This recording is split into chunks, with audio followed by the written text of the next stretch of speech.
श्रील प्रभुपाद जी लिखते हैं कि भक्तजन मात्र प्रेम तथा स्नेह द्वारा कृष्ण को बंदी बना सकते हैं, और माता यशोदा यहाँ ऐसा ही उदाहरण प्रस्तुत करती हैं।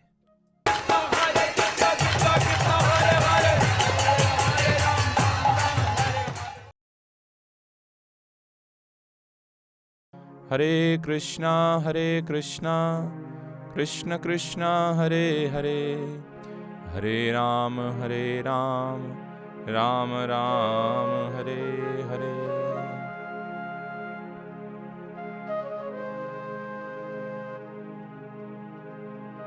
भगवान श्री कृष्ण की जो लीलाएं हैं वो भक्तों के हृदयों को विशेष आनंद प्रदान करने वाली हैं। सामान्य जनमानस जिनने भक्ति के रस का स्वाद नहीं चखा है, उनका विचार ऐसा होता, ठीक है भगवान श्री कृष्ण आए, माखन चोरी किया, मटकी को फोड़ा, मैया यशोदा ने बांध दिया, तो इसमें इतना बढ़ चढ़ के चर्चा करने की क्या आवश्यकता है। लेकिन भक्तों का स्वभाव होता है कि भगवान के भक्त भगवान की कथाओं में, भगवान के कार्यों में, भगवान की लीलाओं में प्रतिक्षण उसका आस्वादन करना चाहते हैं। ये भगवान के भक्तों का स्वभाव होता है कि किस प्रकार से आस्वादन किया जाए। तो इसलिए अलग अलग तरीके से भक्त लोग भगवान की उस एक ही घटना को अलग अलग तरीके से भक्त लोग वर्णित करते हैं, अलग अलग तरीके से बताते हैं कि कैसे भगवान की लीलाएं संपन्न हुई। तो हम लोगों ने देखा किस प्रकार से भगवान दही मथने वाली मटकी तोड़ के आए और आकर के उलूख जो ओखली थी उसको उल्टा करके उसके ऊपर व्यवस्थितम भगवान बैठ गए। मरकाय कामम ददतम, जो माखन था वो स्वयं खाने लगे, बंदरों को खिलाने लगे। लेकिन चौर्य विशंकते इक्षणम निरीक्ष्य, चूंकि जिस प्रकार से चोर कोई पाप कर्म करने के बाद देखता है, उसी प्रकार से भगवान भी देखने लगे कि कहीं मैया आ तो नहीं रही है, मैया आ तो नहीं रही है। तो मैंने बताया था कि जो व्यक्ति चोरी करता है हमेशा सशंकित होता है, गलत काम करने वाला व्यक्ति हमेशा भय में होता है कि हम कहीं पकड़े ना जाएं। तो इसी प्रकार से भगवान चिंतित होकर चारों ओर देख रहे थे कि कहीं उनकी माता उनको आकर के डांटे ना। और मैया यशोदा भी उन पैरों, जो पदचाप के भगवान के निशान मटकी, फूटी हुई मटकी से बहे हुए मक्खन से बने हुए थे, उन पदचापों के ऊपर देख करके मैया यशोदा कृष्ण तक पहुंच गई। और धीरे धीरे चुपके चुपके से पैर रखते हुए मैया यशोदा कृष्ण तक जा रही थी। लेकिन जाते जाते मैया ने एक काम और किया, वहीं आंगन में कुछ छड़ी पड़ी हुई थी, उस छड़ी को हाथ में उठा लिया और कृष्ण उधर उधर सहमे सहमे ताक रहे थे। सुखदेव गोस्वामी जी कहते हैं, तामात यष्टिम प्रसमीच्छ सत्वरस ततो वरुहाप ससार भीतवत गोप्यन्न वधावन्न यमाप योगिनाम क्षमं प्रवेष्टुम तपसेरितम मनः। तो जब माता जा रही थी तो माता ने जाते हुए जो छड़ी थी उस छड़ी को हाथ में ले लिया और ताम आत्य यष्टिम हाथ में छड़ी लिए प्रसमीक्ष्य, जब इस मुद्रा में कृष्ण ने उन्हें देखा तो कृष्ण भयभीत हो गए। अब प्रश्न ये उठता है कि माता यशोदा को हाथ में छड़ी लेने की आवश्यकता क्यों पड़ी। ठीक है, इतने लाखों गैया हैं, यदि थोड़ा बहुत टूट गई एकाध मटकी, हजारों मटकियां हैं, कई सौ किलो दही मक्खन हो रहा है, यदि मटकी टूट गई तो इसमें अपना एक ही लाला है। सबसे बड़ी बात यह है कि एक ही लाला है, वो भी जब नंद बाबा की अवस्था 80 वर्ष हो गई है, उस समय भगवान की विशेष कृपा से उनको स्वयं उनके पास भगवत प्राप्ति हुई है, कृष्ण भगवान के रूप में आए हैं। तो हम जो लोग देखते हैं ना, किसी का यदि एक ही बच्चा हो तो ज़्यादातर ऐसा देखा जाता है कि एक बच्चा बहुत बिगड़ जाता है, लाड़ का लल्ला बन जाता है, क्योंकि उसकी हर मांगें पूरी होती हैं। उसने कहा कैमरा चाहिए तो कैमरा आ जाता है, मोबाइल चाहिए तो मोबाइल आ जाता है, गाड़ी चाहिए तो गाड़ी आ जाती है। तो सामान्यतः ये देखा जाता है कि एक बच्चा हो तो बिगड़ने की संभावनाएं बहुत होती हैं, लेकिन जिनके एक बच्चे हैं उनको माता यशोदा का ये कार्य बड़ा शिक्षाप्रद है कि बच्चे एक हों चाहे अनेक, लेकिन माता पिता की ये जिम्मेदारी है कि उनको सही संस्कार दें और सुधार की रखें। थोड़ा दंडित करना बहुत आवश्यक है। चाणक्य पंडित कहते हैं कि एक अवस्था है, 5 वर्ष तक का बच्चा है, उसका लालन करना चाहिए, उसको बहुत स्नेह देना चाहिए, बहुत प्रेम देना चाहिए, लेकिन 6 वर्ष से 15वें वर्ष तक उसको ताड़न करना चाहिए, थोड़ा दंडित करना चाहिए उसको। ऐसा नहीं उसकी हर जायज और नाजायज हर बात को स्वीकार किया जाए, नहीं, कोई बात जायज है तो स्वीकार होगी, यदि गड़बड़ किया तो दंडित किया जाएगा। अर्थात उसको अनुशासित करने का जो समय होता है वो होता है 6 से 15 वर्ष का समय। इस समय में हर माता पिता की जिम्मेदारी है कि अपने बच्चे को अनुशासित करें, और इसलिए इसी समय बच्चे को गुरुकुल में भेजा जाता था, क्योंकि माता पिता को, बच्चे को भी पता होता है कि माता पिता एक मानसिक आकर्षण कहें या जो भी है वो बच्चे के प्रति होता है, तो उस तरीके से दंडित नहीं कर सकते जैसे गुरुजी दंडित कर सकते हैं। गुरुजी पिटाई भी करते हैं और स्नेह भी करते हैं, तो इसलिए अनुशासित करने की बहुत आवश्यकता है। इसलिए मैया यशोदा ने ये विचार किया कि देखो हम ग्वाले, और हमारा धन क्या है, हमारा धन है ये दही, ये सब हमारा धन है, और यदि हमारा बच्चा इस धन को सहेजना नहीं सीखेगा, इस धन का कैसे उपयोग करना ये नहीं सीखेगा, इसकी कीमत नहीं सीखेगा, तो क्या परिणाम होगा?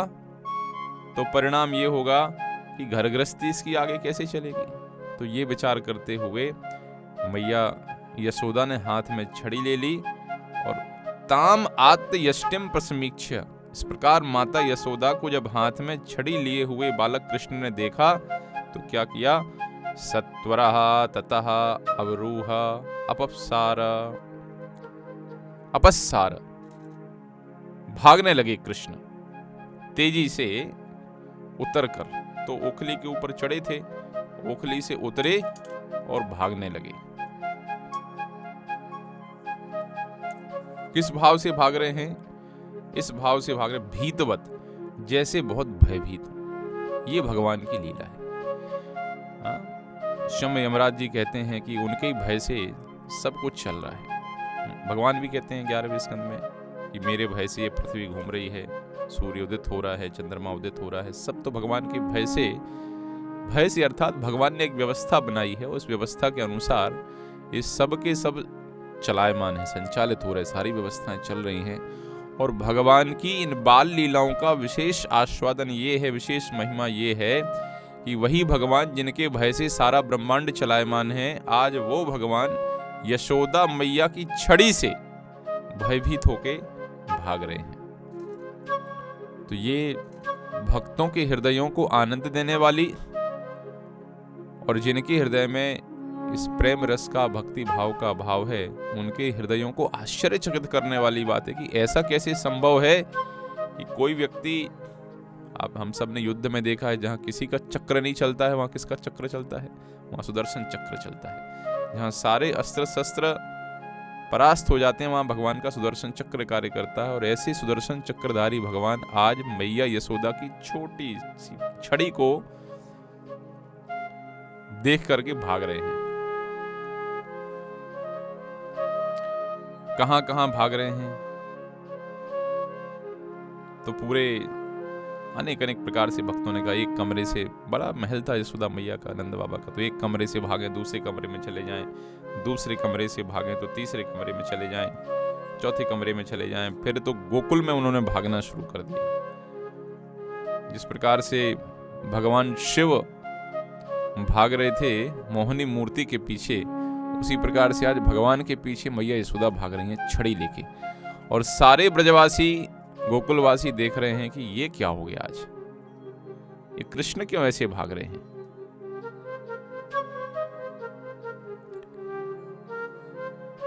अच्छा, भगवान भाग भी इस प्रकार से रहे थे। भगवान के भागने का जो तरीका था,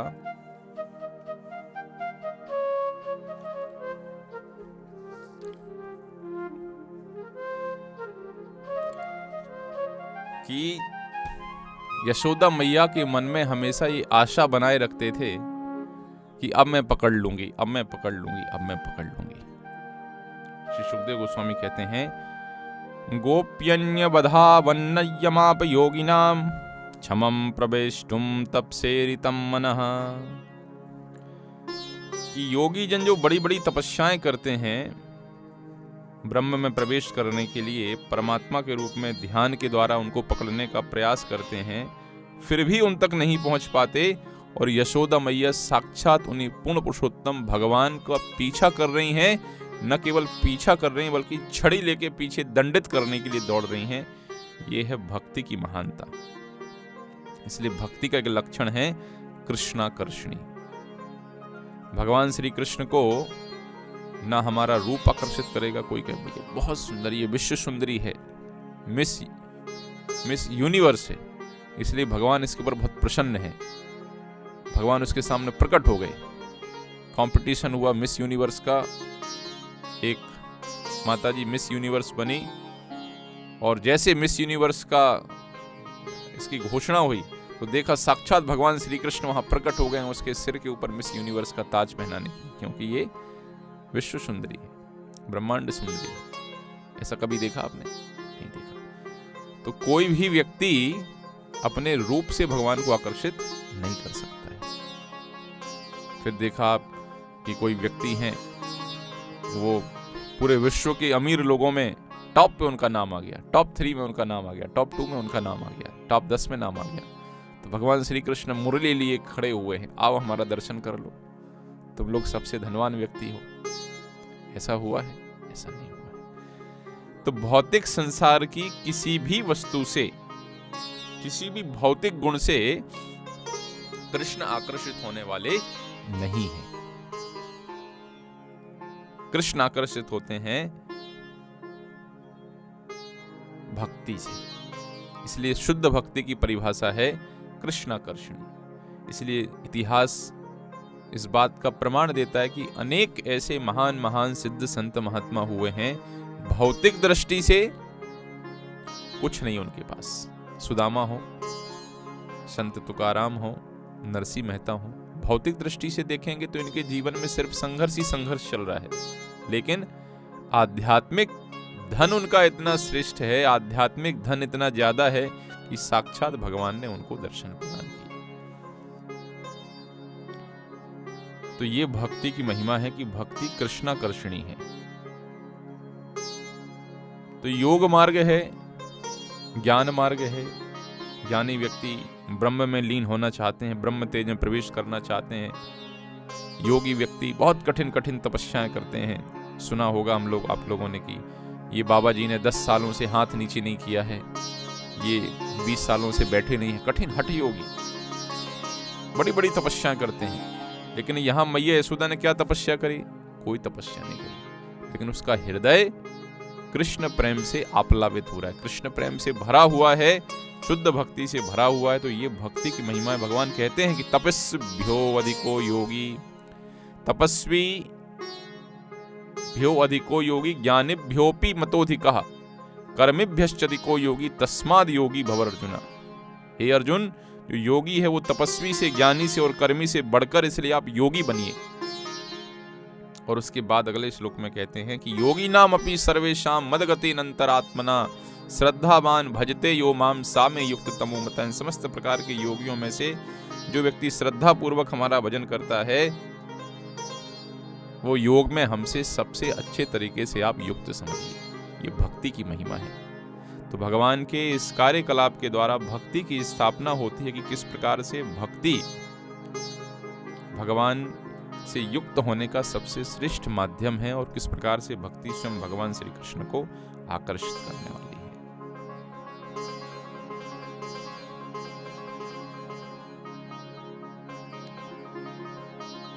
तो इस प्रकार से मैया यशोदा उनका पीछा कर रही हैं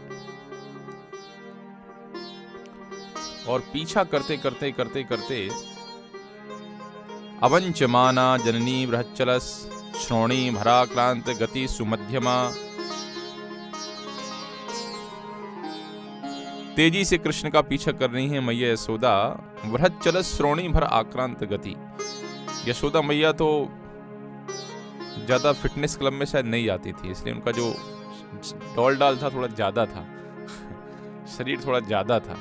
हाँ, उनका फिटनेस यही था, रोज मक्खन मथना, दही मथना, और उसमें उनका घर गृहस्थी के गौ माता की सेवा करना, उससे उनका शरीर सही हो जाता था। तो माता यशोदा कृष्ण का पीछा कर रही। अवंच माना जननी वृहच्चल श्रोणी भराक्रांत गति सुमध्यमा। क्योंकि माता थोड़ी सी मोटी थी, इसलिए ज्यादा तेज नहीं भाग पा रही थी, लेकिन भगवान श्री कृष्ण बहुत तेज भाग रहे थे।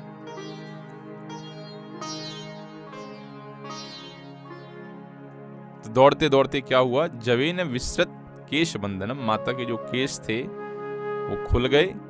च्युत प्रसूना अनुगति ही, माता के ऊपर जो सिर के ऊपर फूल थे वो भी गिर गए।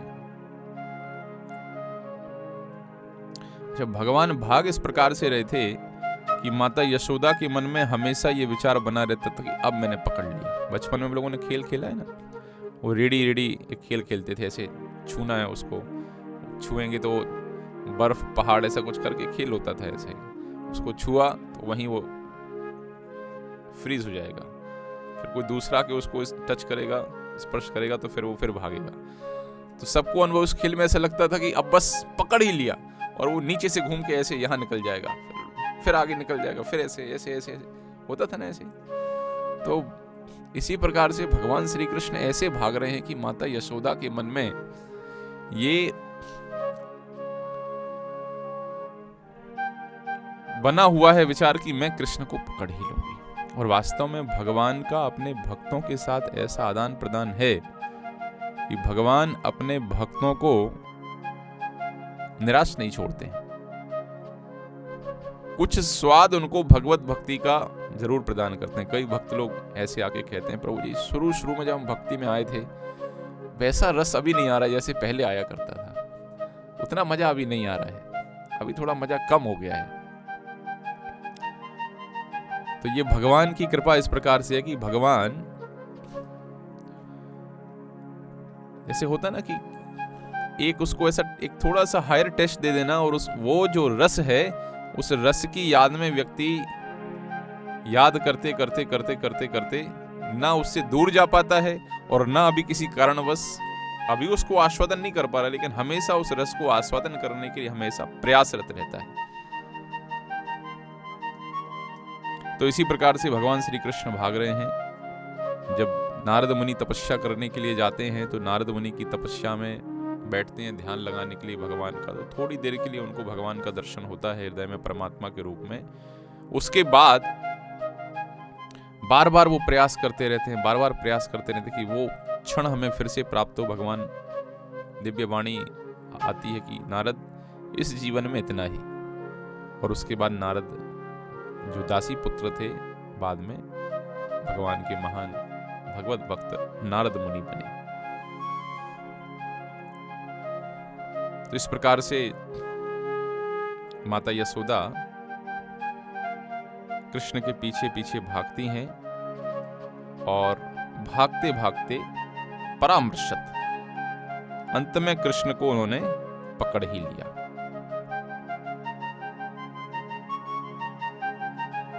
श्रील प्रभुपाद जी लिखते हैं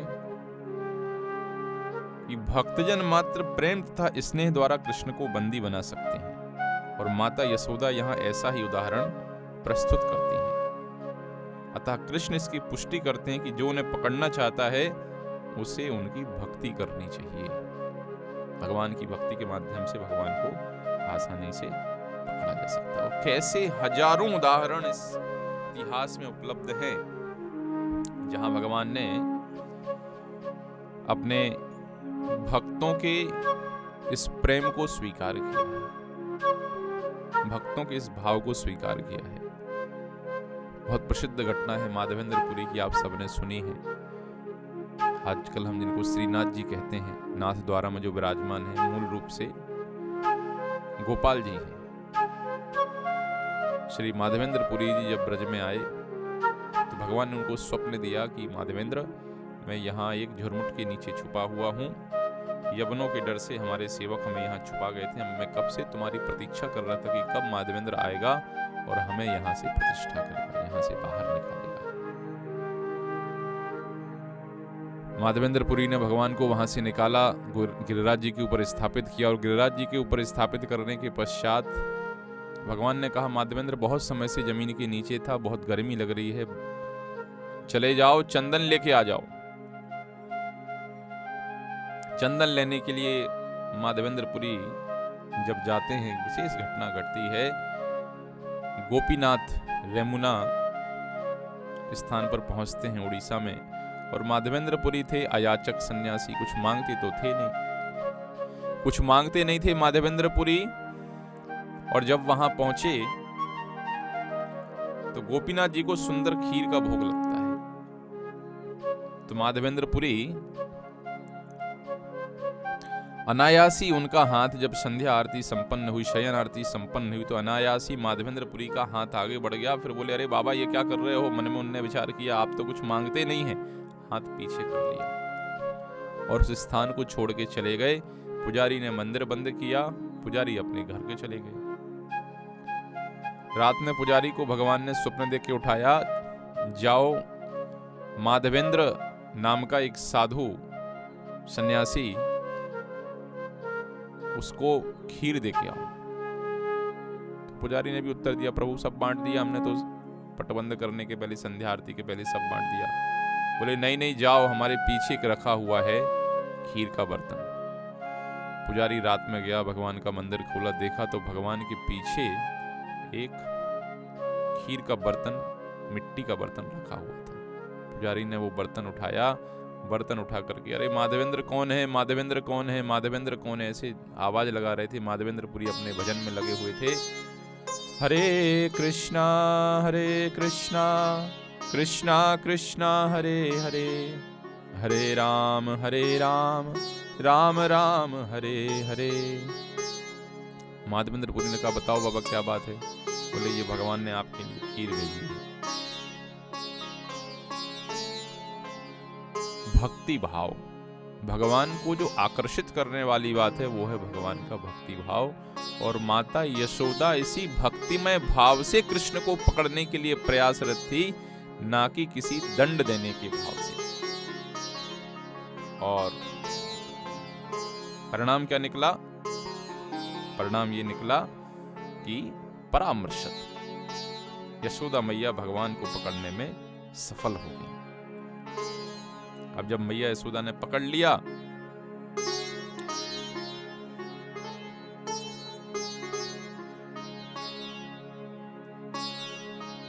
तो मैया यशोदा पकड़ने के पश्चात अब क्या करें? तो मैया यशोदा ने विचार किया कि कुछ तो उपाय करना चाहिए, लाला हमारा सुधर जाए। अच्छा, मैया की छड़ी जो है खाली दंड दिखाने के लिए थी, दंडित करने। कृष्ण को कभी मैया ने पिटाई नहीं किया। इतने कृष्ण अपने देखते अपना, हमारा बच्चा जो मायामय जीव है, माया के बंधन में है, वो छोटे बच्चे के जो कार्य हैं हमें कितने आकर्षित लगते हैं। फिर तो साक्षात भगवान यदि बालक के रूप में लीला कर रहे हो तो उसके विषय में क्या कहा जाए। तो इसलिए माता यशोदा के अंदर ये साहस भी नहीं होता था और ना उनका दिल ये कहता था कि बच्चे को हम छड़ी से पिटाई करें, लेकिन डराने के लिए कभी कभी इस प्रकार के कार्य किए जाते हैं। तो अंततः च्युत प्रसूना अनुगति ही परामर्शत मैया यशोदा ने बालक कृष्ण को पकड़ लिया।